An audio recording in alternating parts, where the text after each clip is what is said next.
Pessoal, minha missão hoje aqui é chegar na conclusão que o amor nunca falha. Então você já sabe qual é essa conclusão, o amor nunca falha. Mas eu queria que, se vocês puderem me ajudar, a abrir o texto lá em 1 Coríntios. Vamos deixar no capítulo 12 aberto.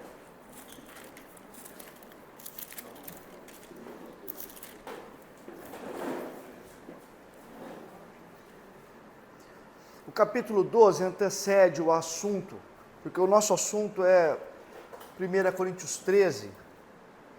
Ainda que eu fale a língua dos homens, dos anjos, se eu não tiver amor, serei como o sino que ressoa, o prato que retine, e aí vai, o amor é isso, isso e isso, não é aquilo. Só que o texto que antecede isso é o texto de Coríntios 12, que fala que, e o assunto é igreja, né?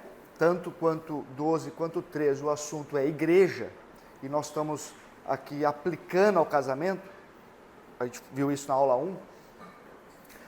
O capítulo 12 fala que numa igreja como a igreja de Corinto, que havia tanta diversidade, no caso aqui de dons, tinha que ter unidade. Paulo está tratando desse assunto no capítulo 12. E aí, quando eu estava pensando aqui como que ia ser a aula, eu falei, vamos lá, e no casamento? Nosso cônjuge, nossos filhos, tudo que envolve a nossa casa, é um negócio diverso e complicado e confuso ou tem unidade? Aí eu comecei a pensar no meu casamento. A Paulinha, minha esposa está aqui, ela é colérica e eu sou fleumático. Eu faço de tudo para não entrar numa discussão, eu falo baixo. Se ela fala, levanta o tom, eu arrepio. Nós somos muito diferentes. Começamos bem, então. Então, às vezes ela vai falar com as crianças um tom acima, eu ponho a mão no carro, assim, eu ponho a mão na perna dela, tipo, calma, sem gritaria, vamos de outro jeito. Eu liguei. Daí eu tenho a minha filha Carolina, a filha do meio. A Carolina é brava. Ela é, assim, você olha ela de longe, ela parece um anjinho. Só que se você mexer com ela, ela acaba com a tua vida. É brava. E ela é comilona e magrela. Come, bota 3 pratos, ela come 3 pratos. Mas ela magrela. E se ela precisar pedir desculpa, você não tira um pedido de desculpa dela. É um dia de admoestação para ela, tá bom, então vou pedir desculpa. Já a Sara, minha filha mais velha, não precisa brigar com ela. Se ela vai entender que ela vai tomar uma advertência, ela fala desculpa. Ela não deixa acontecer. Não quer dizer que é sincero, não, ela só não quer a confusão. E diferente da Carolina, que come 3 pratos de arroz e feijão, a Sara só come salada. Só salada. Botar um pé de alface, ela come um pé de alface. E o Tuco, o Thomas, é meu filho mais novo. Ele não tem que pedir desculpa. Porque ele não faz nada para ninguém, ele não briga com ninguém, pacato cidadão. E quando vai comer, se não for um nuggets do McDonald's, não tem salada, não tem arroz, não tem feijão, tudo ele não quer, tudo ele está sem fome. Mas se você der um nuggets... Então, na nossa família, todo mundo é diferente, um diferente do outro. Como é que faz para ter unidade num lugar com tanta diversidade? Acho que foi semana passada, essa história da Carol, né? A Paulinha estava tirando uma história com a Carol a limpo, e a Carol deu uma resposta que, cara, tinha cheiro, tinha gosto, estava muito claro que era mentira. Ela falou, eu estava de longe, eu não estava nem participando. Eu falei, mentira. E a Paulinha, que estava na lida ali, falou, Carol, Isso é mentira. Não é. Não é mentira, não é mentira. E ela ficou firme, né? Falei que ela não pede desculpa. Ela ficou firme nisso. Não é mentira, não é mentira. E a Paulinha pediu para eu intervir. Daí eu falei assim, é o seguinte. Se houver uma mentira na nossa família, só uma, nossa família vai ser destruída. Falei para ela. E eu não, é lógico, é um exagero, claro. Mas é a ideia que se houver quebra de confiança entre nós 5, se houver uma quebra de confiança, toda a estrutura da nossa casa é abalada. Né? A gente vai pensar numa mentira como a da Carol, é uma coisa boba, né? Não vai complicar tanto assim. Mas já pensou se eu falar para a Paulinha que eu vou jogar futebol e eu vou no bar? E ela, por algum motivo, escuta alguém dizer que me viu no bar. E eu falo, não, eu estava jogando futebol. Essa quebra de confiança vai abalar tudo o que eu fizer daí para frente. Não é verdade? Tudo que eu fizer, ela fala, um dia ele mentiu que foi no futebol e estava no bar. Agora, não dá para acreditar. Essas quebras de confiança pode se aplicar em muitas situações. Né? Se uma coisa que você faz, se um detalhe da sua vida prejudica a estrutura do teu castelo, muitas coisas depois disso podem ser quebradas. Eu vou dar um exemplo fora do casamento, para você entender como isso se aplica a muitas coisas da vida. Por exemplo, alguém aqui já ouviu falar ou sabe o que é teologia liberal? Ergue a mão. Teologia liberal. Teologia liberal é o seguinte, é um movimento protestante, ok? Não estamos falando de batistas e de outras igrejas protestantes. Eles começam a dizer assim, a palavra de Deus, a Bíblia, ela contém a palavra de Deus. E para nós, a Bíblia... a palavra de Deus, a Bíblia é a palavra. O teólogo liberal, estou falando de pastor, tá? Estou falando de professor de seminário, de pesquisador de teologia. Vai dizer assim, não, a palavra contém. Uma vez que você quebra essa confiança, que nós aqui temos muito firme, que vocês falarem, qualquer coisa que você for discutir da Bíblia, pode ser ou não.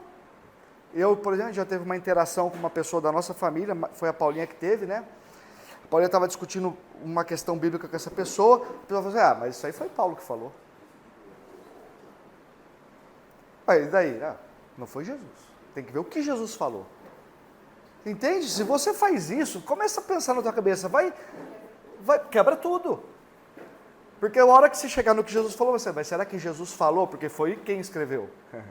Foi Marcos que escreveu, foi Mateus que escreveu. Mas peraí, Marcos nem andou com Jesus. Pronto. Está vendo como o castelo...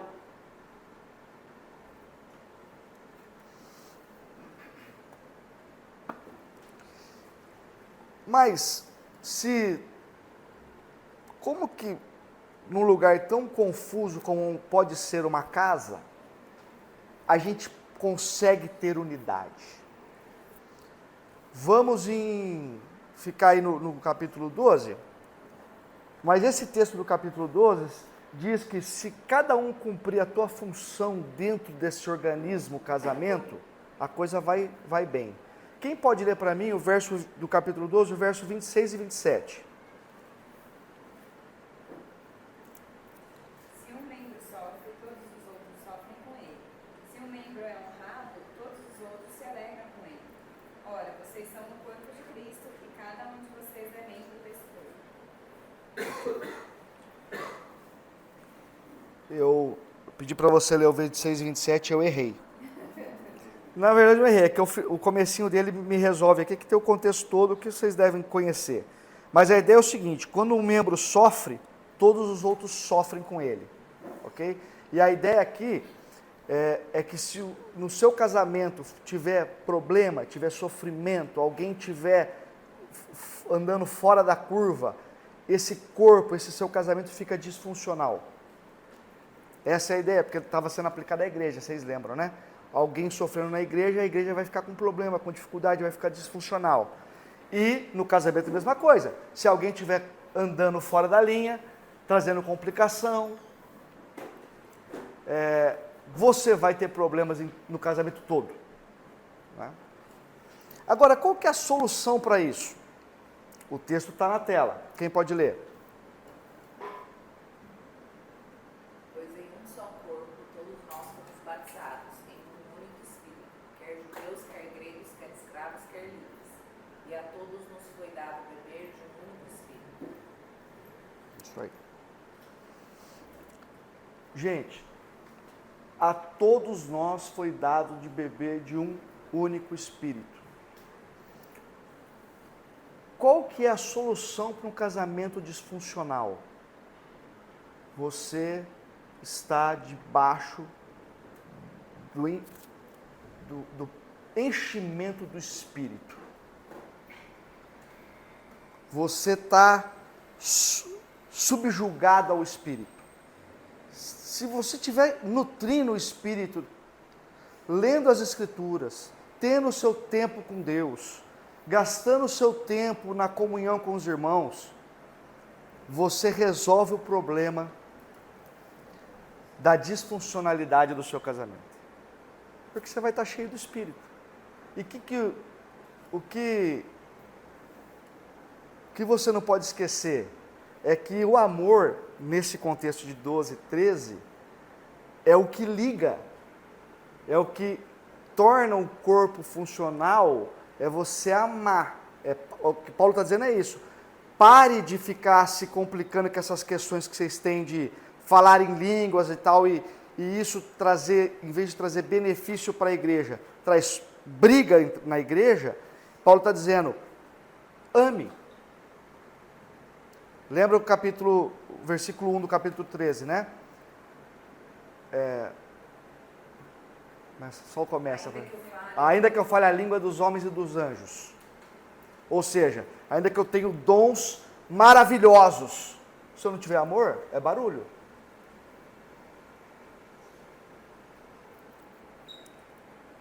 E qual que é o primeiro fruto do Espírito? Gálatas 5, 22.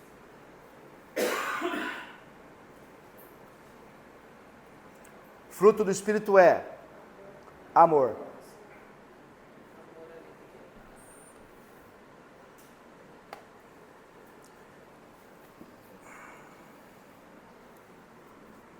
Olha essa frase do Norman Geisler. Casamento é a mais básica e influente unidade social do mundo. É muito legal pensar isso. A nossa responsabilidade como cristão, tendo um casamento sadio, pode transformar o ambiente que a gente vive. Gênesis 2, ali em Gênesis 2, nós não vamos ler não, quando Deus está criando o casamento, né? Então nesse texto você descobre que Deus cria o casamento antes de haver legislação, antes de haver lei, antes de haver Estado, antes de haver igreja. Então, casamento não é uma coisa que nós criamos, não são coisas que a nossa sociedade inventou. Isso é antes de haver sociedade. Então foi Deus que inventou. Então não nasce no nosso coração, nasce no coração de Deus, é um projeto de Deus. É pedra fundamental da sociedade, desde sempre, desde o início, desde o casal 1. E sem casamento, as outras instituições estão falidas.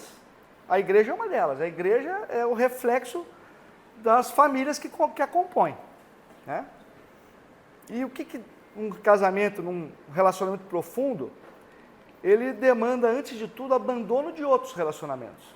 Você deixa seu pai, você deixa sua mãe, você deixa 3 namoradas, 3 namorados que você tinha, você deixa tudo. Você deixa tudo para trás para viver um relacionamento exclusivo. Isso exige o quê? Abnegação, devoção, demanda constante de renúncia. muito investimento pessoal, não é dinheiro. E só pessoas que têm esse quê altruísta, que pensa mais nos outros, que oferece mais do que cobra, que deposita mais que retira, tem condições de ter um casamento bem sucedido. Se você cobra mais do que você coloca, se você retira mais do que você deposita, as suas chances estão fadadas ao fracasso. Então, o segredo do casamento feliz não é você encontrar a pessoa certa, é você ser a pessoa certa. E isso é muito difícil para nós, né? Muito difícil para nós.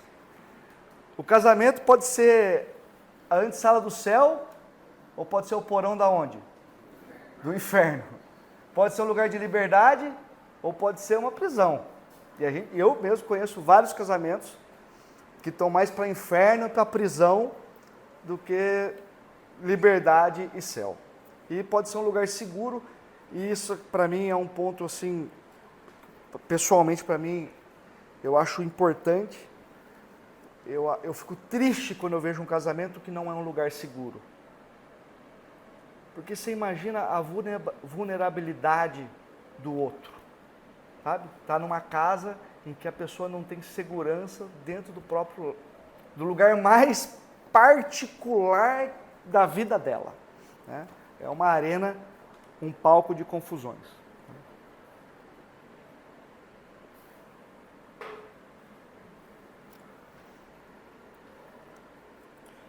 Pessoal, eu quero dizer, esse texto é o texto de Atos, quando a igreja estava começando, e esse texto diz que eles se reuniam de casa em casa, né?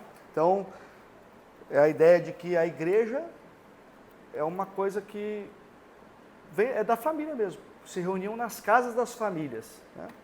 Depois isso foi tomando outras proporções, mas esse é o início.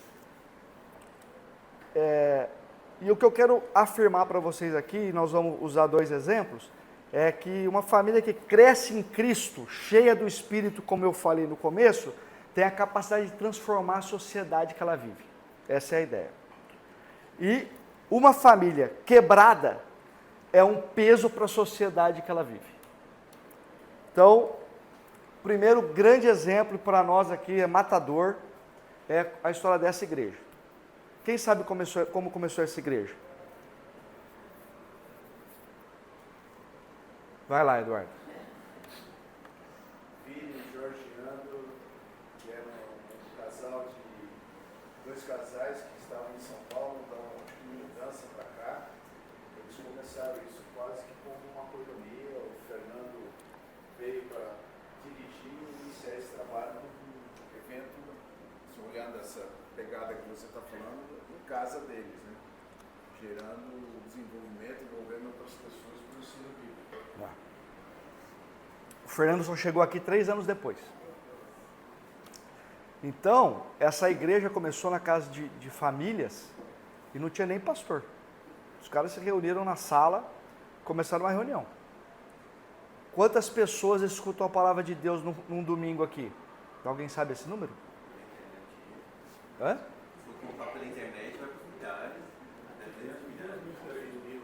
Uns 3 mil? 2 mil e pouco. Você percebe como uma unidade familiar pode transformar uma sociedade em que ela vive? E com a internet, então... O outro exemplo que eu tenho é do meu sogro e da minha sogra. Eles são missionários, meu sogro é falecido, mas quando eu comecei a namorar a Paula, ele era vivo ainda, e eu frequentava muito a casa dela, ficava lá o final de semana inteiro. Gente, casa do meu sogro e da minha sogra, era um vai e vem de gente. Final de semana, eles mexeu com jovens universitários, minha sogra faz isso até hoje. Era o dia inteiro gente naquela casa, gente chorando, gente rindo, gente almoçando, o dia inteiro. E eles contavam, eles foram uma época missionários em Portugal. E foi uma época que deu uma crise do dólar e o dinheiro começou a valer menos lá. Então eles tiveram que sair de uma casa que eles tinham alugado para um apartamento pequeno. E minha sogra conta que as escadarias do prédio ficavam lotadas de jovens. Começou a ficar meio insustentável aquela situação, tanto que depois ela veio embora. Então, você percebe, uma família que leva Cristo a sério, impacta a sociedade que ela vive. Imagina você morar num prédio que tem um casal de missionário desse, né? Vai descer no mercado, as escadarias tudo lotadas de jovem, né? Ninguém vai querer isso aí, né? Mas a nossa casa, meus irmãos, tem que ser a nossa casa. Eu não estou falando a casa do nosso amigo, a casa do Alexandre e da Paula. Tem que ser um lugar onde a graça alcança outras pessoas. Sua casa tem que ser um lugar que pessoas que têm casamentos em frangalhos chegam ali e saem restaurados. Não é a sua casa que tem que ser o casamento em frangalhos. A sua casa tem que ser o canal de bênção, né? Porque eu entendo o seguinte, a minha família não é minha família. A minha família não é da Paula. A minha família faz parte da mordomia que prestamos ao Rei dos Reis. Foi muito confusa essa frase? A minha família não é minha. Ela faz parte da mordomia que prestamos ao Rei dos Reis. Tem muita coisa que Deus põe na sua mão e você tem que fazer aquilo prosperar. Deus te deu, sua função é cuidar, é proteger, é fazer com que aquilo funcione, porque afinal foi Deus que te deu. E o casamento eu gosto de encarar dessa forma. Esse negócio do meu casamento foi Deus que me deu. O que eu vou fazer com ele está muito ligado ao que Deus espera de mim como um dispenseiro da graça dele. E conforme eu estou ficando velho, não que eu seja velho, eu me sinto muito novo, eu estou percebendo quanto minha família pode influenciar outras famílias que estão ao meu redor. Porque as pessoas vão chegando.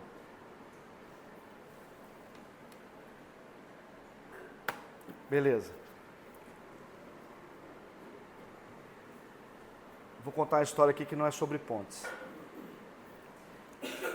Essa eu vou ter que ler.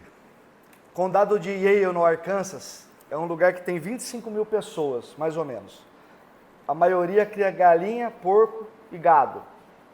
E em 1930, Vicens Bridge Company construiu uma ponte sobre um rio, lá, ali. E o limite era 6 toneladas, estou falando de 1930. Construiu uma ponte de 6 toneladas, que era muito mais que o suficiente para aquela situação. Em 2019, um GPS levou um caminhão de 18 eixos naquela estrada. E quando o caminhoneiro fez a curva e entrou naquela estrada, não tinha como ele dar meia volta com aquele caminhão. Então, o que esse cara fez? Tentou atravessar a ponte. Eu passei muito tempo procurando a foto dessa ponte, fui no Google, peguei as localizações que no texto lá dizia, procurei, desisti, fiz esse slide. Isso não é sobre pontes e resolvi meu problema, que eu queria pôr a foto da ponte aí. E o caminhão, obviamente, quebrou a ponte, gastaram cerca de $1 milhão para tirar depois esse caminhão de lá. Depois que eu desisti, eu achei a foto da ponte. A pontezinha. Eu fiquei muito feliz esse dia que eu achei essa foto. Mas os caras que projetaram essa ponte, em 1930, não imaginavam que ia existir um caminhão com 18 rodas, com 18 eixos. Os carros que existiam naquela época não chegavam a 1 tonelada, então eles estavam 6 vezes além do que precisava suportar. E tudo isso para dizer o seguinte, aqueles engenheiros de 1930 são mais ou menos como eu e você quando casa. Entendeu? Eu com certeza, não sei vocês, eu com certeza. A gente já teve muita complicação por causa disso, né? Porque quando a gente casa, a gente acha que aquela paixão, aquele amor romântico, aquela coisa maravilhosa que a gente está vivendo, é forte o suficiente. São 6 toneladas de amor. E a gente só tem 1. Vai ser batata, vai ser facinho, né? Só que a vida real, quando ela se apresenta, ela bota tudo isso à prova e muito rapidamente. Em alguns momentos tem casamento que não dura semana, né? Casamento que resolve terminar no mesmo dia. Porque é a vida real. Né? Existe muito, eu listei alguns problemas aqui, que pode aparecer, mas, poxa, acho que não caberia em todo o PowerPoint os problemas que podem aparecer, né? Mas eu fiquei lembrando problemas que quando a pessoa casa, ela não imagina que ela vai passar. Lembrando na minha vida, coisa que eu já vi, né? E eu lembrei de uma pessoa que eu conheci, tive até eu namorei essa pessoa, né? E eu ia na casa dela e meu pai sempre trabalhou muito. Meu pai gastava muito tempo, quando eu era novinho, né? Meu pai estava tentando fazer um negócio dar certo, então ele, imagina, né? Todo o tempo tentando fazer um negócio que não existia dar certo. Então meu pai ficava muito tempo na loja e eu não tinha muita presença do meu pai em casa. Isso foi um sofrimento e depois ele compensou isso, nenhum problema com isso. Mas quando eu ia na casa dessa namorada, o pai dela trabalhava em casa. E ele era muito legal. E eu ficava, cara, isso que é pai. Isso que é pai, eu pensava. Que legal esse cara. Porque, tipo assim, tinha muita festinha e tal, eu tinha que comprar ingresso no shopping. Ah, precisa lá no shopping. O pai dela, não, eu levo. Ah, nossa, meu pai ia parar o expediente para me levar no shopping comprar um ingresso. Eu não tinha nem coragem de pedir isso para ele. E o cara estava pronto. E eu admirava o pai dela. Muito. Passado alguns anos, detalhe, a família parecia ser muito feliz. Eles me mostravam fotos de viagens, de motorhome, puxa, que legal, que legal, que legal, que legal. Um belo dia eu fico sabendo que a mãe e as crianças saíram de casa. E por acaso, total, alugaram um apartamento do meu avô. Não tinha... E eu já estava meio distante deles, me aproximei, fui fazer uma visita, eu acho. O cara arrebentava a mãe. O cara descia o cacete na mulher. Bebia e ia... Eu nunca poderia imaginar. Mas jamais, ele era amável. Ele era bondoso. Quando você entra num casamento com um cara amável e bondoso, você não imagina que esse cara vai levantar a mão para você. Mas pode acontecer. Tem uma outra história, exemplificando aqui um cônjuge que deixa de ir à igreja, né? Você casa geralmente, né? Se você cresceu dentro da igreja e entendeu os preceitos básicos, você vai casar com alguém que é crente. E vocês vão à igreja todo tempo, no noivado, no namoro, vocês estão indo junto na igreja, e de repente casou, o cara tira, ou a mulher tira a capa e deixa de ir à igreja, né? Ou trata a ida à igreja como algo ocasional, pode ser que vá, pode ser que não vá. E você fala, mas espera aí, a gente estava indo aqui tudo certinho, tão legal, tão gostoso, aprendendo na palavra do Senhor, e de repente, agora só eu vou, ela não vai, né? Eu conheço um cara, esse cara era firme. Pensa num cara firme. Exemplo na sua comunidade de fé. Exemplo. Todo mundo o admirava. Depois de muitos anos, décadas, de exemplo na comunidade, esse cara arruma um namorado e deixa a mulher. Cara, como que essa mulher poderia imaginar que esse cara gostava da mesma coisa que ela? Era acima de qualquer suspeita. Era o exemplo. Era um dos exemplos. Às vezes acontecem desgraças. como a morte de um filho.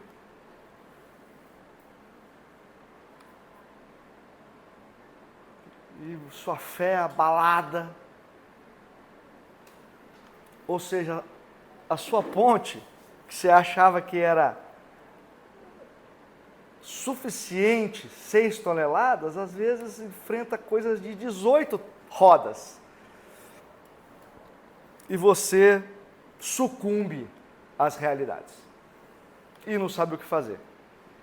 Então, já deu para perceber que hoje eu vou ficar muito falho, vou ter que pular várias coisas aqui. Desculpa, você avisou.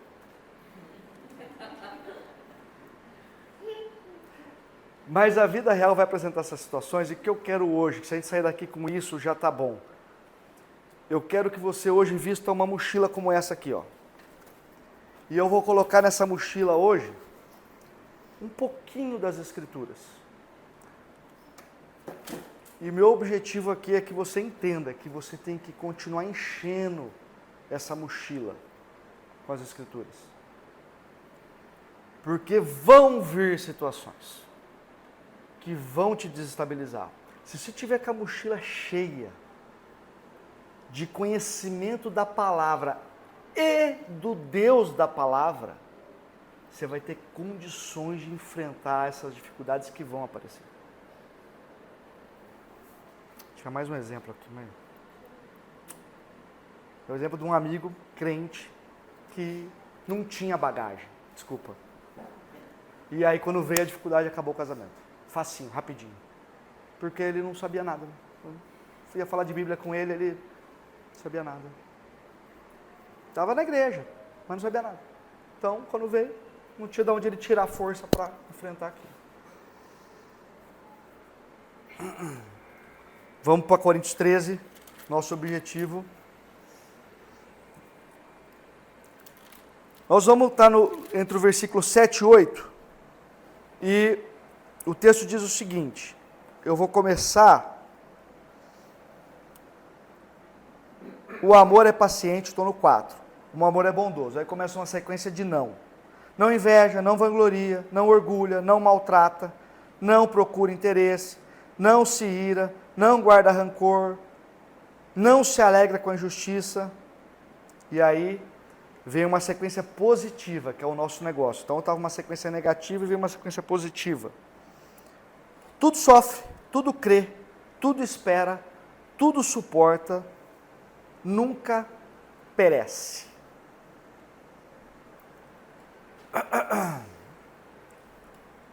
O texto mostra que o amor é ativo. Os verbos evidenciam isso. Agora, se o amor tudo sofre, tudo crê, tudo espera, tudo suporta, não tem limite? Então, Alexandre, você está dizendo que se eu apanhar em casa, eu tenho que ficar quieta? Hoje tem mulher, lá em casa é assim, minha mulher sabe, o que você lutou mesmo? Muay Thai? Nunca entre nesse acordo com a sua esposa, deixar ela pro Muay Thai. Tem vídeo de eu apanhando, gravaram. Tem limite, claro que tem limite. Mas esse limite, a gente não sabe onde ele é. É difícil você dizer, esse é o limite. O que eu posso dizer? Que a igreja, na sua comunidade de fé, tem uma multidão de conselhos. Nós vivendo em comunidade, conseguimos pegar esses casos que extrapolam a normalidade e tratar na particularidade. Então, não é disso que nós vamos falar hoje, ok? Das coisas que são exageradamente ruins. Eu, por exemplo, se você vier na minha casa com a sua esposa e dizer, olha, aqui estou com um problema, quero compartilhar com você. Eu arrebento a minha mulher toda noite. A primeira coisa que eu vou fazer é falar assim, então você vai embora, ela vai dormir aqui hoje, nós vamos tirar vocês do convívio, não, vocês não vão separar, nós vamos tratar separado isso, para que você não acabe matando ela antes de resolver. Então esse texto quer dizer o seguinte, fora desses desvios padrões, que está fora do desvio padrão, esse texto quer dizer que um cônjuge amoroso, um marido amoroso, uma mulher amorosa, luta pelo seu casamento. Tudo sofre, tudo crê, tudo espera, tudo suporta.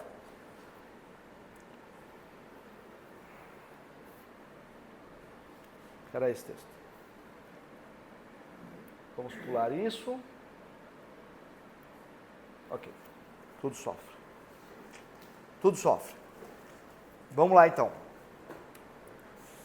A palavra tudo sofre é a palavra panta.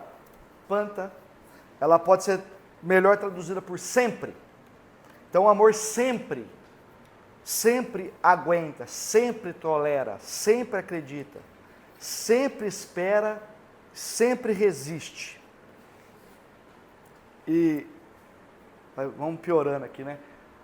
A palavra traduzida por sofre, stego, tem uma ideia também, além de ser todas essas características que eu já falei, todas essas traduções, aguenta, tolera, tem uma tradução muito interessante que é cobre em silêncio.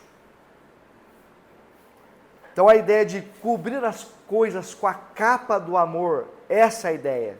Sempre o amor cobre as coisas com a capa em silêncio. O amor permanece positivo, otimista, mesmo quando as coisas são sombrias, cobre em silêncio. Eu não estou falando de agressão, ok? Estamos falando de problemas dentro do desvio padrão. O amor sempre aguenta em silêncio quando o cônjuge está passando por uma fase difícil. Depressão, menopausa, andropausa. Os homens não sabem o que é andropausa, mas quando vai ficando velho vai descobrindo. Falta de dinheiro, difícil. Desemprego. Vocês querem tomar café hoje? Vou terminar esse slide aqui. Meu Deus do céu, eu precisava de 3 aulas. Eu tenho um amigo que passou alguns anos desempregado ou com subemprego. E todo o tempo, isso foi muito legal ver. E foi alguns anos, não foi uma coisa rápida. A mulher dele cobriu ele em silêncio. Aguentou a situação, a comida era escassa. A comida, eles tinham que pensar como vai ser a comida. Não estava lá disponível. Dependia de ajuda de outros, por anos. E a mulher dele, todo o tempo, cobriu ele em silêncio. Aguentou, sem reclamar. Ele me contou, eu liguei para ele para dizer se eu podia contar essa história aqui, né? Ele falou, não, pode até falar meu nome e tal. Ele não é daqui. Mas daí ele me contou uma história muito interessante. Ele falou que um dia, ele tinha acabado de ter o segundo filho, e a mulher dele ligou e falou, olha, acabou a fralda. Acabou a fralda, o cara não tem dinheiro para comer, como é que ele vai comprar fralda? Daí ele falou, tá bom. Eram 17h30 da tarde. 18 horas, ligou um amigo dele.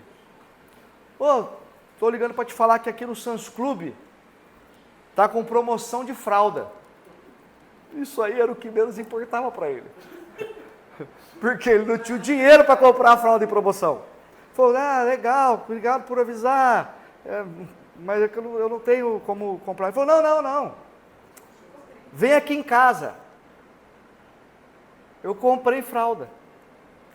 E ele disse que o carro não tinha um pacote de fralda, estava lotado de fralda. Ele me falou quanto tempo durou, é que agora eu não tenho bem certeza, não quero contar mentira para vocês. Mas, assim, durou meses essa compra de fralda que o cara fez. E o meu amigo relatou o seguinte, que ele confiava, que a mulher dele confiava na fé que ele tinha, e nesse tempo de escassez, eles nunca brigaram por causa da escassez, nunca, nem um dia. O amor sempre aguenta, cobre em silêncio. Imagina se essa mulher fosse, não ia durar esse casamento, anos com isso. Então todo mundo gravou, né? O amor sempre, tudo sofre, quer dizer, sempre cobre em silêncio, sempre aguenta. O meu sogro, que eu já contei a história, parte da história dele para vocês, o meu sogro, ele namorava uma moça, hoje é uma senhorinha. E ele tinha alguns anos de namoro com essa moça e quando ele pediu ela em casamento, ele tinha uma doença degenerativa, meu sogro, chamado Machado Joséfo. Ele faleceu, quando ele faleceu ele já andava de cadeira de rodas há alguns anos. E quando ele foi pedir essa namorada em casamento, ela falou assim, não. Anos de namoro, ela falou, não. Eu acho que eu não sou capaz de suportar. E então ele terminou o namoro. Então, já pensou se ele casasse com essa moça? Sempre aguenta? Não. Quando ela viu o problema, que nem existia ainda, ela falou, não. Agora,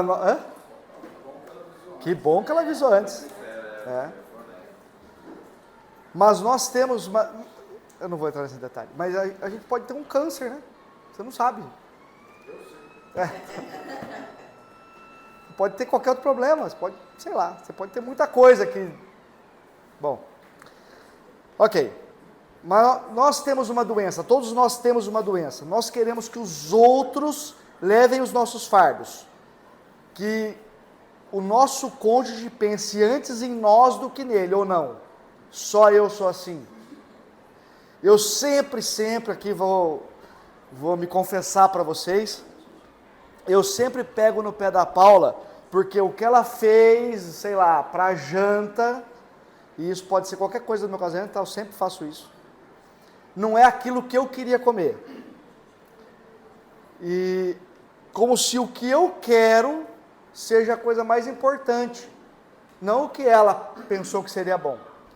E o que acontece quando eu faço isso? Eu fico queixoso, fico irritadiço.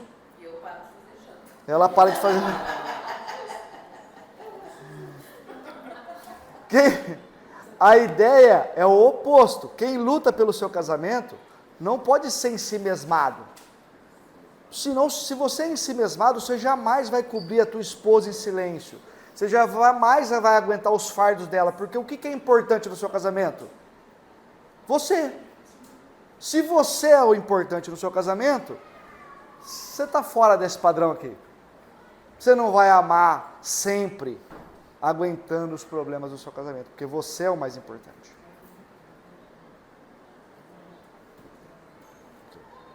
Agora eu pulei, tá? Pulei duas palavras ali, duas ideias, e fui para a última ideia do versículo 7, que é o amor tudo suporta. Eu coloquei a tradução aqui de suporta, que é também traduzido por persevera. Isso significa o seguinte: o amor sempre persevera. Todas as circunstâncias o amor persevera. Tempo de dor, de sofrimento, de privação, de ódio, de perda, em tempo de solidão, a marca do amor é a perseverança. E eu digo mais, a marca do cristão é a perseverança.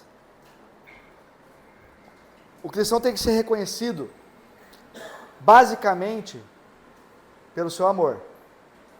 Está em Romanos. As pessoas têm que olhar para você e têm que entender que você é um cara que ama. Alguém lembra desse texto? Não deveis nada a ninguém,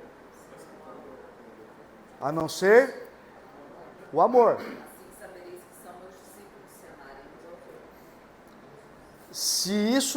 outros. Se isso não for marca na tua vida, ninguém vai saber que você é discípulo de Jesus. A perseverança é uma marca que deveria ter em todos nós. Tem alguns textos. Paulo vai dizer, em 2 Timóteo, que se perseverarmos com Cristo, também reinaremos com Ele. Pedro fala aos escravos para suportar a dor do sofrimento injusto, por amor ao Senhor. João em Pátmos, em Apocalipse, suporta o exílio, está no versículo 9 do capítulo 1, por causa da palavra. Os cristãos primitivos, os apóstolos, sofreram muito por causa do evangelho, suportando muita dor, perseverando na fé, até a morte. Então, uma marca nossa deveria ser a perseverança. E ainda mais no nosso casamento, se você planeja, pretende, projeta ter um casamento saudável. Um casamento dentro das 4 linhas, como dizia o nosso ex-presidente. Agora eu vou contar a história do meu sogro de novo, 3ª vez. Ele encontrou minha sogra, namorou com a minha sogra, e antes de casar, ele levou ela no geneticista, para o cara explicar tudo que ela ia enfrentar. E o cara explicou tudo. E ela ficou com meu sogro até 2009, ano que ele faleceu. E eu convivi por 4 anos antes de casar. Meu sogro casou na semana do meu casamento. Então, o que eu falei? Ele morreu. Ele morreu na semana do meu casamento. Morreu na terça, nós casamos no sábado seguinte. Então, pelos 4 anos do meu namoro e do meu noivado, eu convivi dentro da casa do meu sogro. Minha sogra, muito esperta, se vocês que vão ter filhos ou têm filhos, vai aqui uma dica. Na mesa do almoço do sábado, na casa da minha sogra, sempre tinha a comida que eu queria comer, que eu gostava de comer, e a bebida que eu gostava de beber, sempre. E eu, como um patinho, caía. Todo sábado eu estava na casa da minha sogra, porque afinal ia ter feijoada, ia ter aquela comida que o Alexandre falou. E depois de velho, olhando para trás, eu falei, cara, que veinha esperta. Porque ela me manteve dentro da casa dela, sem obrigar eu a ficar na casa dela. E ela ficou pertinho, me olhando, me avaliando, entendendo meu ponto bom, meu ponto ruim, para ver se ela ia, como que ela ia orientar a filha. Olha aqui, vou fazer isso. Já estou fazendo, na verdade. Quando já vem uns gaviãozinhos, opa, churrasquinho aqui em casa.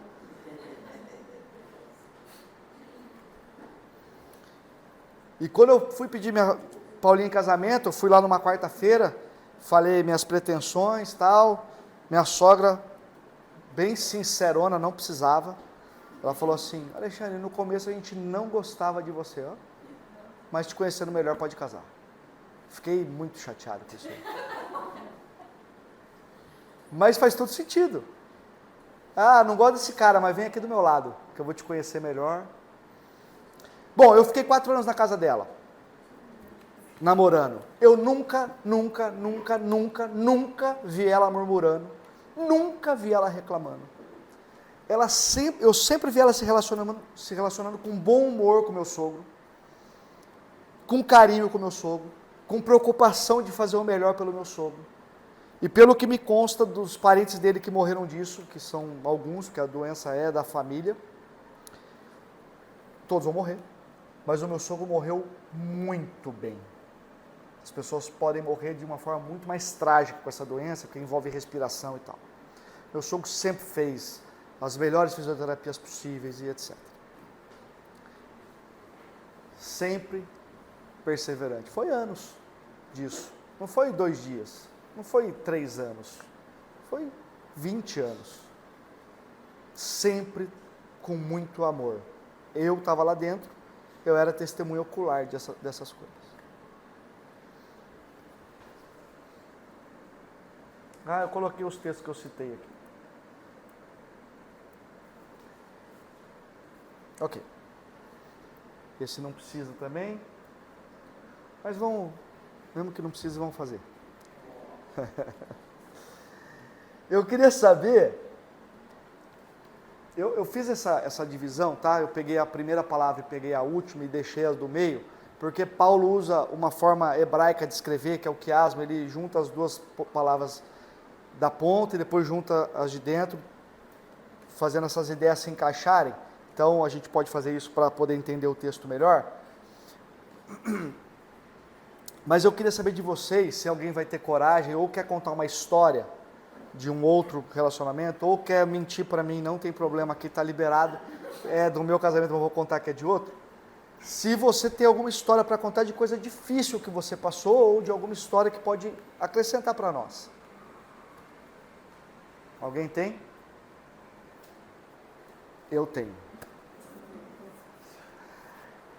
assim que eu casei, não, 4 anos depois, quando a Sara estava chegando, eu e a Paulinha começamos a discutir com quem que a Sara ia ficar. Será que minha Sara... Sara é minha filha. Sara é minha filha. O que a Sara ia ficar quando ela voltasse a trabalhar? Ela não tinha nem nascido ainda. A gente está discutindo com quem que ela ia ficar depois que a Paula voltasse a trabalhar. E essa discussão durou meses. E a gente não chegava num acordo. Não chegava num acordo.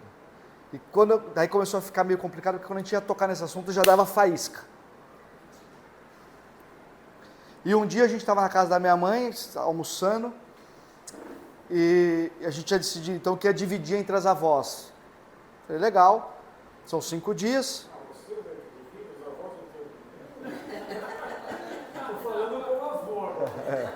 Não, é o primeiro filho, tá? Essa discussão só tem no primeiro filho. O resto, a gente pede, pelo amor de Deus, para qualquer um avô levar. Mas o primeiro tem toda uma complicação. Quem tem filho sabe. Bom, sentamos na mesa da minha mãe, a gente tinha combinado que divide, essa foi a palavra, a gente divide. Tá bom, tá bom. Mãe, então a Marta vai ficar com a Sara 3 vezes por semana, e ela não pode quarta, então você pode ficar quarta e escolhe mais um dia? Fiz essa pergunta e olhei para a Paula. Quando a Paula olhou para mim, eu falei, nossa, eu errei, eu só não sei no quê, que ela estava me fuzilando. Cara, não sei o que eu fiz. É raro, mas acontece sempre. Chegando, saímos da casa da minha mãe, não chegamos em casa, né? Foi no carro mesmo. Quem falou que a sua mãe vai ficar 2 vezes? Foi, mas nós falamos que ia dividir, estou deixando 3 dias para sua mãe. Sua mãe vai ficar só 1 dia. Meu Deus.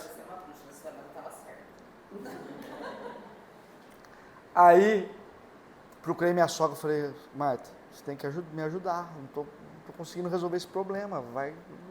Alexandre, você tem que ter paciência, eu estou tendo. Está ficando... Bom, um belo dia eu estou sentado no sofá, de quarta-feira era o dia que eu relaxava. Não tinha nenhum compromisso, eu ficava em casa, quarta-feira, deitava na televisão e desligava a chave. Ela se aproximou e tocou nesse assunto. Nossa! Eu acho que eu nunca gritei com a Paula, acho que eu nunca gritei. Nesse dia eu levantei dedo em riste assim, certeza que eu aumentei meu tom, e pá, 3 minutos ali de discurso. Acabei o discurso, eu estava com roupa de ficar em casa, acho que, não sei nem se eu estava de shorts, pus um shorts tal, pus um chinelo, fui para a porta da minha casa, porta de saída. Falei, vou embora daqui. Tinha 4 anos de casado. Segurei na porta, falei, não posso sair daqui. Minha vontade é sair daqui. Daí eu falei, não, Deus não está concordando com isso. Porque quando eu casei, casou eu, Paulinho e Deus. Eu não posso quebrar esse negócio. Com a Paulinha eu já teria quebrado.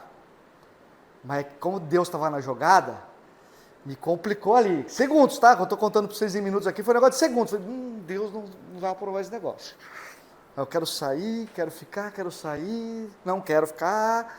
Soltei a porta, tem uma máquina de café. Voltei para a máquina de café, tirei um café. Aí ela nunca tinha me ouvido nesse tom. Ela veio assustada. Hoje ela não assusta mais, mas na cara... não sabia que você pensava isso, não sabia que você pensava aquilo. Virou fleumática. Tá.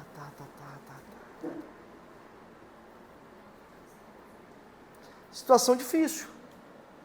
Pode ser até pequena perto dos problemas que poderiam acontecer. Mas isso aconteceu no meu casamento. Já que vocês não vão falar mesmo, vamos seguir. Ninguém quer citar um exemplo, nada? Então tá bom. Vai. Em 2013 eu comecei um tratamento de uma doença. Isso significava tomar uma injeção, 3 injeções por semana. E eu ao longo do tempo, tomo até hoje. E essa doença me causava, descobri depois, né? Ela me falou depois, o senhor me falou depois. pavio foi para o espaço. Então, ela, durante muito tempo, ela suportou o marido que ela não casou, sem pavio, ele começar a reagir sem pavio, de maneira exacerbada na forma de agir e tiro rápido.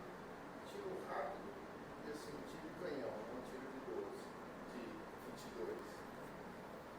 Então, estou contando um exemplo que ela suporta até hoje. Por meio do medicamento, a gente melhorou um pouco as minhas reações a isso. Era uma consequência de remédio, mas afetava diretamente o relacionamento. Sou grato a Deus por isso. Você vê, né, cara? Quem podia esperar? Pô, casei com o Eduardo, tudo certinho aqui, ó, tô acostumado, gosto assim. Daqui a pouco o cara muda. Então você vai abandonar o casamento? Acabou? Não. Cobra em silêncio. Muito legal isso. A Bíblia é demais, né? Você fica maravilhado. Esse tudo nos remete à ideia de que Deus está no controle. Não é só na sua força, mas tem uma esperança. Olha, eu não fico estragando a minha aula. Fica dando spoiler aí do meu slide. Hein? Tá bom. O amor sempre, então sempre a gente vai trocar tudo por sempre, né? Sempre crê. O amor sempre crê, quer dizer que a gente não leva em conta a circunstância, mas tenta enxergar o que é melhor no outro, sempre crê. Agora vamos falar a real. Sabendo que o homem tem um coração inclinado para o mal, qual que é a condição de se achar que a Paulinha vai melhorar? É baixa. Situação é difícil. Eu estou vendo que eu estou piorando conforme eu estou ficando velho. Melhorando não estou muito. Porque nós somos inclinados para isso aí. O que quando você é colocado numa situação diferente, o que importa é você. Como a Lu já adiantou. Quem pode ler? Provérbios 3. Confie no Senhor de todo o seu coração e não se apoie em seu próprio entendimento. Reconheça o Senhor em todos os seus caminhos e Ele endireitará as suas veredas. O cara que sempre crê, ele não sempre crê bobinho que a Paulinha vai melhorar. Mas quem sempre crê, nós temos que lembrar, nós estamos falando de alguém que está buscando ser cheio do Espírito. Reconheça o Senhor em todos os seus caminhos, e Ele endireitará as suas veredas, os seus caminhos. Então, quem sempre crê, confia, acredita que Deus está resolvendo o problema. Que mesmo que tudo pareça que está indo para um lado, Deus está consertando esse caminho. Confia que o Senhor vai resolver o problema. Agora, significa então que você é bobo, que você vai ser facilmente enganado, que você não precisa ter sabedoria? Não, não significa isso.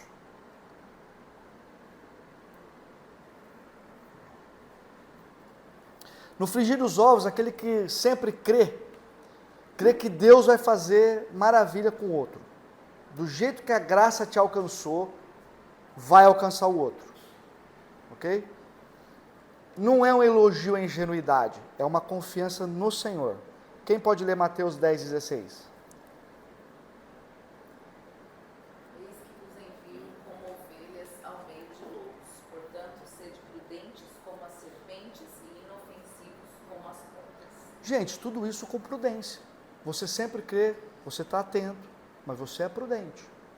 Você não está sendo enganado e bobo porque você sempre crê. Você está observando e dando o benefício da dúvida, para que Deus possa agir. Né? Minha sogra vai ficar se achando, mas eu vou dar mais um exemplo dela. Há décadas atrás, a gente namorava ainda, apareceu um namorado da minha cunhada, um rapaz lá na casa dela. Começou a frequentar a casa. Ele cheirava, eu sentia, o 171. Ah, eu fui vendo esse cara, eu falei, esse cara é um 171. Ele cheirava a picaretagem. E eu, de olho. E eu comecei a notar que minha sogra dava corda pro cara. E eu falei, cara, não é possível, essa velha é tão esperta. E ela, minha sogra é esperta. Ela tá caindo na lábia desse cara. E o que o cara fala é legal, e eu, meu Deus do céu, ninguém tá vendo, só eu que tô vendo. Falava com a Paulinha, eu desesperado. Falei, o cara... Tanto que no fim deixou um prejuízo no cartão da minha cunhada. Comprou sapato, comprou roupa. Bom, um dia, ele falou, ele não tinha um gato para amarrar pro rabo. Falou, não, vamos montar uma ONG, ele era músico. Vamos montar uma ONG na favela para ensinar música para as crianças. E minha sogra, legal, vamos montar uma ONG. Eu falei, meu Deus do céu, saímos do almoço e Paulinha, quem monta a ONG é quem tem dinheiro. O cara tem dinheiro, ele monta uma ONG. Dois que não tem um gato para amarrar, vai fazer o quê? Não tem nem dinheiro para comprar o primeiro instrumento. Vai ensinar a música na favela para quem? E depois, sempre depois, né? Fui entender. A minha sogra estava aplicando essa teologia bíblica aqui. Ela sempre acreditava e ela defendia isso para mim, quando eu ia falar para ela dele, né? Deixando as pessoas mudam. Deixando as pessoas mudam. Então ela acreditava, ela cria que Deus podia mudar a vida do cara. Mas trouxe o cara, igual ela fez comigo, perto. As ideias do cara eram maravilhosas, ela comprava as ideias. Porque ela estava agindo com prudência. Esse cara pode mudar, mas vou deixar ele perto, porque eu quero ficar observando.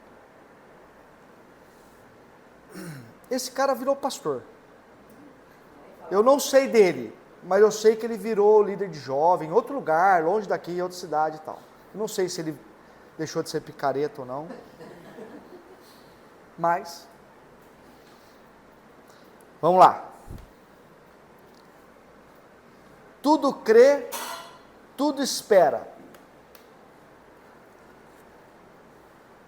Tudo espera, traduzido também pode ser traduzido por esperança. Então, se você acha que você pode dar o benefício da dúvida para o seu cônjuge, na expectativa que Deus vai endireitar o caminho dele, não sendo bobinho, mas analisando tudo de forma prudente, se você entendeu essa ideia, tudo espera, você tem que sempre ter esperança, não quer dizer que é algo irracional, mas é a partícula de longo prazo do sempre crer. Você pode estar passando por um problema, e você está enxergando isso aqui, no meu casamento não vai dar bom, já está meio claro para mim, mas você tem a esperança de longo prazo que vai ser resolvido.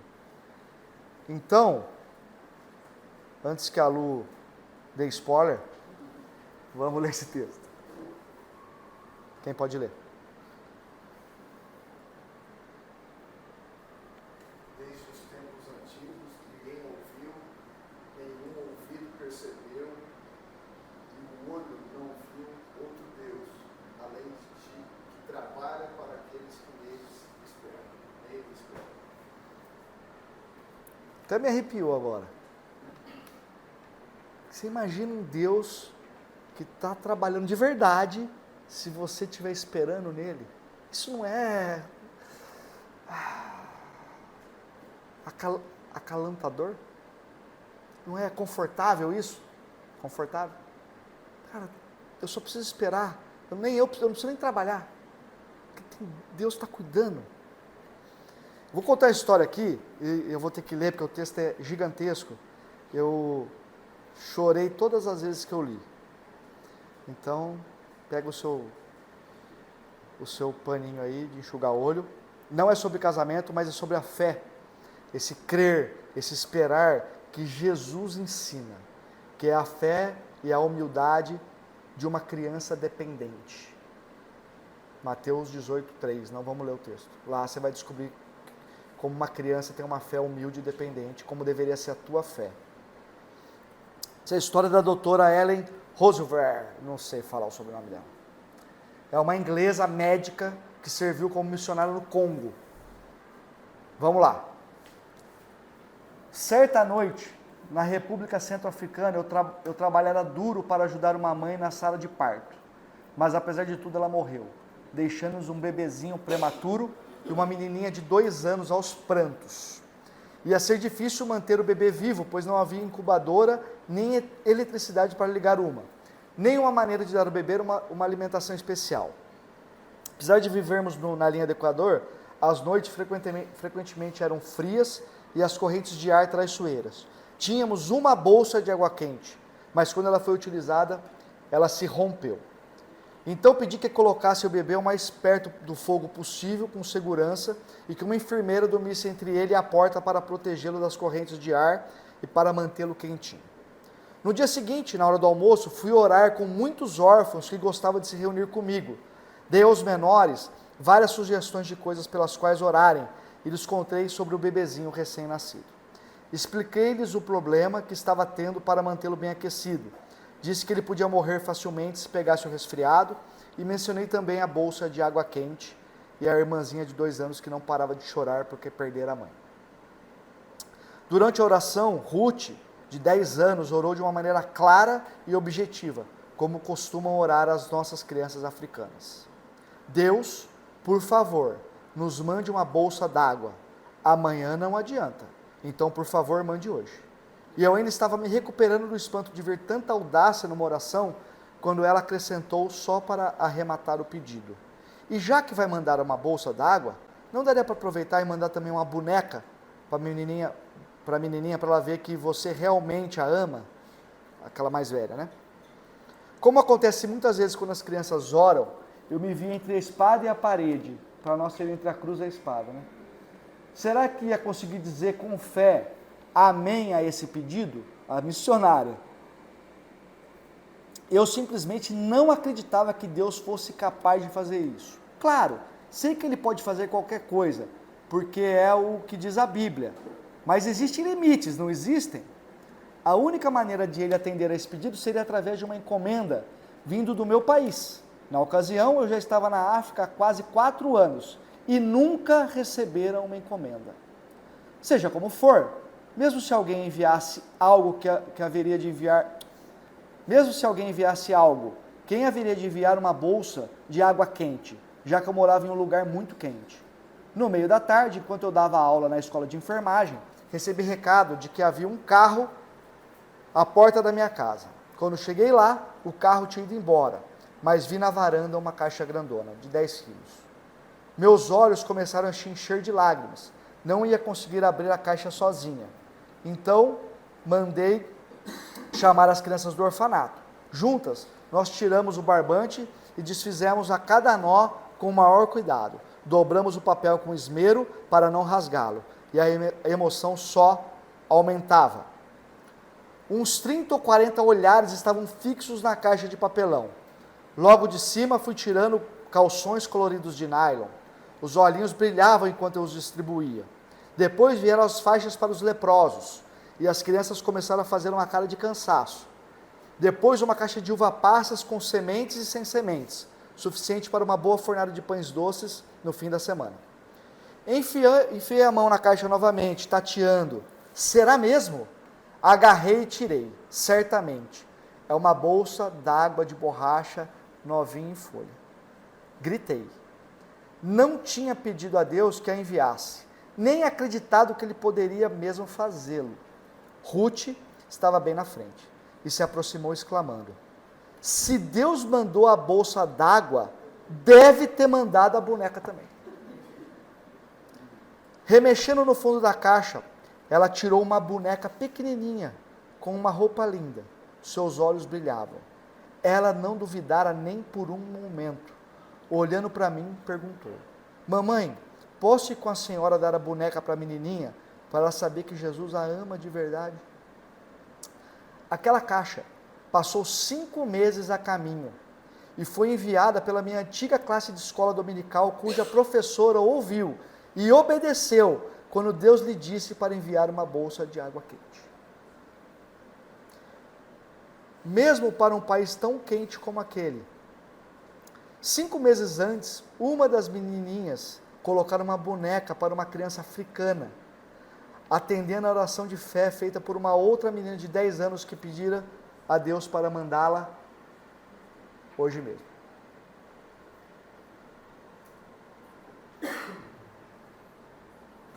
Cara, como tem gente que pode afirmar que Deus é surpreendido. Isso é teologia liberal, que eu falei lá no começo da aula, né? Deus é surpreendido pelos acontecimentos. Deus fez uma caixa 5 meses antes de um pedido que a menina pediu para ser atendido hoje mesmo. Eu não sei o seu problema, você não sabe o meu problema, está aqui o meu problema, mas nós temos que ter esperança. Eu não tenho esperança na Paula, a Paula não tem que ter esperança em mim, mas a nossa esperança está no Deus que trabalha para aqueles que nele esperam. Se a gente tiver a fé dessa menininha, Senhor, eu quero hoje mesmo, se amanhã não vai servir, vai morrer.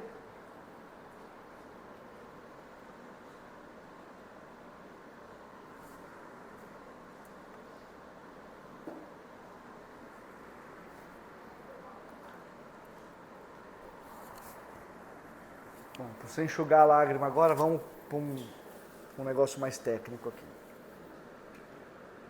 Será que a gente está esperando mesmo? Tudo a gente está esperando? Tudo a gente está tendo esperança? Tudo a gente está crendo? Vou falar para vocês alguns números aqui. Esses números eu tirei desse livro do Hernandes Dias Lopes. Em 1960, 25% dos casamentos terminavam em divórcio. Hoje, nos Estados Unidos, é 50%. 70% dos novos casamentos de quem divorciou duram 70% terminam em 10 anos. Vai piorando, tá? 2/3 dos homens cristãos, 2/3, têm contato mensal com pornografia. Estou falando de casamento, tá? 54% dos pastores disseram ter visto pornografia no último ano. Taxa britânica de divórcio aumentou 600% nos últimos 25 anos. Um em cada 3 casamentos termina em divórcio na Inglaterra. O índice de divórcio entre pastores está aumentando. 1 em cada 10 pastores já se envolveram sexualmente com alguém da sua congregação. E 25% confessaram ter mantido relação sexual ilícita. Pastores. Em 2014... aqui eu tenho a referência, esse estudo não é do Hernandes Dias Lopes, é um outro material de um centro de pesquisa. 51% dos evangélicos nascidos na virada do século disseram que contato sexual entre pessoas do mesmo sexo é moralmente aceitável. Tudo isso para dizer que o mundo pós-moderno desvaloriza o casamento. E essa cultura de desvalorização do casamento, que é do secular, do mundo, está invadindo a nossa cultura. E eu trouxe aqui uns dados dos resultados disso. Vamos lá. Tem uma pesquisa feita com 17 mil filhos de divorciados de até 17 anos. 17 mil filhos, é uma pesquisa muito boa. Dos que vivem com a mãe e com o padrasto, ou só com a mãe, tem um risco de 20 a 30% maior de sofrer acidentes graves. Tendência de 40 a 70% maior do que de repetir de ano. Que vivem só com a mãe como cabeça do lar. 50% mais suscetíveis às doenças psicossomáticas. Filhos de casamentos quebrados são responsáveis por mais de 70% dos casos de suspensão ou expulsão escolar. Uma pesquisa feita pela psicóloga Judite, e eu não sou capaz de falar o sobrenome dela, uma coisa bem complicada, revela que algumas feridas do divórcio não diminuem substancialmente com o tempo. Ela afirma que quase metade dos filhos de pais divorciados entra na fase adulta como pessoas preocupadas, com menor rendimento nas suas atividades e baixa autoestima. Algumas vezes tornam-se pessoas mais suscetíveis à ira. Ela ilustra a devastação provocada não só na vida dos adultos atingidos pelo divórcio, mas também na vida dos filhos. De cada 5 filhos, 3 se sentem rejeitados por pelo menos um dos pais. 5 anos depois do divórcio dos pais, mais de 1/3 dos filhos não se sente pior do que antes do divórcio. A metade dos filhos percebe que os pais ainda se desgastam um com o outro, mesmo depois do divórcio. 1/3 das mulheres e 1/4 dos homens sentem que a vida ficou pior, com mais desapontamento e mais solidão.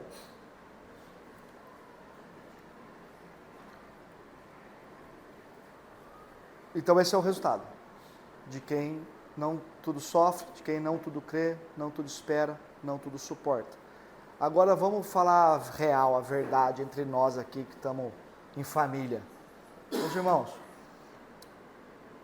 a gente não, quem tem um relacionamento com Jesus, quem tem o Espírito do Deus, não pode passar por isso.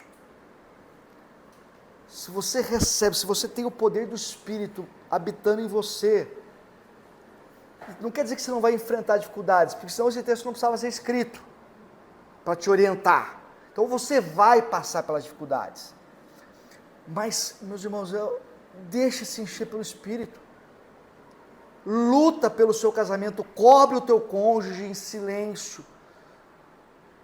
Tenha esperança junto com ele que o Deus que te criou e te salvou pode consertar o teu caminho. São todos os textos que nós lemos aqui que eu estou dizendo. Porque nós não podemos fazer parte dessa estatística. Uma vergonha. Uma vergonha se a gente fizer parte dessa estatística. Nossa família não está se transformando a sociedade em que ela vive.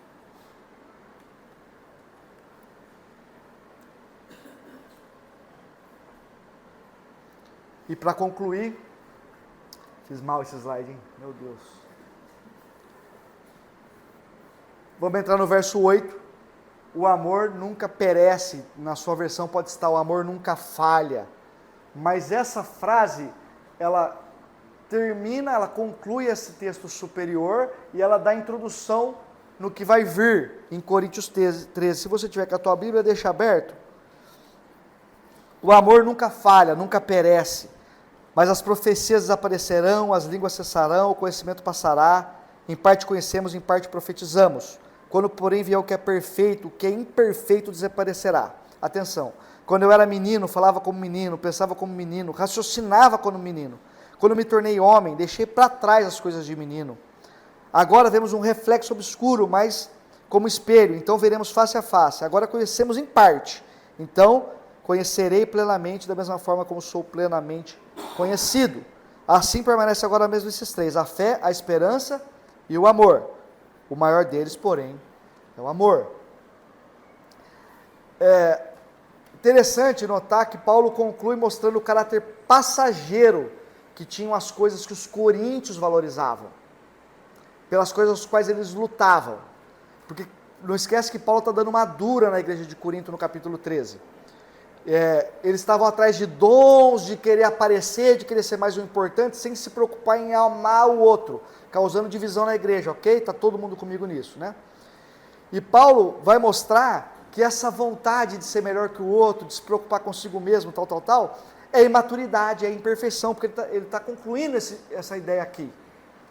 Eu falava como um menino, eu pensava como um menino, eu via as coisas por reflexo obscuro, é imperfeito.